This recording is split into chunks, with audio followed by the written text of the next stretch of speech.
ہم آئی P Ps کو capacity charges کی پیمنٹ کا رونا رو رہے تھے کہ نون لیگ کے وزیر علی پرویز ملک نے ایک نیا کٹا کھول دیا. وہ بتا رہے ہیں کہ بھائی صرف آئی پی پیز کو ہی کیوں, ایل این جی پہ بھی ہم یہی کام کر رہے ہیں, کیپیسٹی پیمنٹ چارجز کرتے جا رہے ہیں. ایل این جی آئے نہ آئے ہم نے پیمنٹ کرنی ہے. $15 ملین پر منتھ پیمنٹ کرنی ہے, اور کہا جا رہا ہے کہ اب تک $3 ارب کی کیپیسٹی چارجز پیمنٹ ہم کر چکے ہیں. واہ واہ واہ, کمال ہے. اچھا, نون لیگ کا وزیر بتا رہا ہے, اور یہ جب معاہدے ہوتے ہیں تب بھی نون لیگ کی حکومت ہے. ٹھیک ہے, وہ شاید اس وقت شاید خاقان عباسی پہ ڈالنا چاہ رہے ہوں گے کہ وزیر پیٹرولیم وہ تھے, لیکن حضور اقتصادی رابطہ کمیٹی جو تھی, کوارڈینیشن کمیٹی جو تھی, اس کے سربراہ کون تھے؟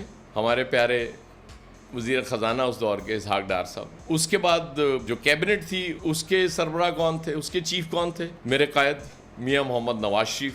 آپ نے ہی معاہدے کیے, آپ کے دور میں ہوئے. اب اس ملک میں کیا یہ ممکن ہے کہ وزیر اعظم اگر کسی چیز کے معاہدے کی منظوری دینا چاہ رہا ہے تو کیبنٹ اس کی نہیں مانے گی یا وزیر نہیں مانے گا؟ یہ ہم تو کم از کم یہ تسلیم کرنے کے لیے تیار نہیں ہے. مجھے تو یہ اس ساری سچویشن میں ایک چیز سمجھ آ رہی ہے, چارجز پیمنٹ بھی ہمارے نصیب میں ہے, لوڈ شیڈنگ بھی ہمارے نصیب میں ہے, گیس بھی نہیں ہوگی, کوئی ایشو نہیں ہے کیونکہ پیسے تو جا رہے ہیں. اب قرضوں کے جو انبار لگتے جا رہے ہیں وہ اس کی وجہ اب سمجھ آنا شروع ہوئی ہے, اور کوئی پوچھنے والا نہیں, کوئی ادارہ اس ملک میں ایسا نہیں ہے جو ان چیزوں کی طرف دھیان کر لے. اور بہت سی چیزوں کی طرف دھیان ہے, ٹھیک ہے, وہ رکھیں, آپ کو کوئی نہیں روکتا, اپنا فوکس ادھر رکھیں, لیکن حضور تھوڑا جتیان ادھر بھی کر لو. میں تو یقین کریں, مجھے جب سے یہ بات سنی ہے مجھے یوں لگ رہا ہے کہ ہم اپنے حکمرانوں کو بھی کیپیسٹی چارجز پیمنٹ کر رہے ہیں ٹیکسوں کی صورت میں, کیونکہ یہ کام کریں یا نہ کریں ہم نے ان کو پیمنٹ کرنی ہے. ان کے بیرونی دوروں کا خرچے بھی اٹھانے ہیں,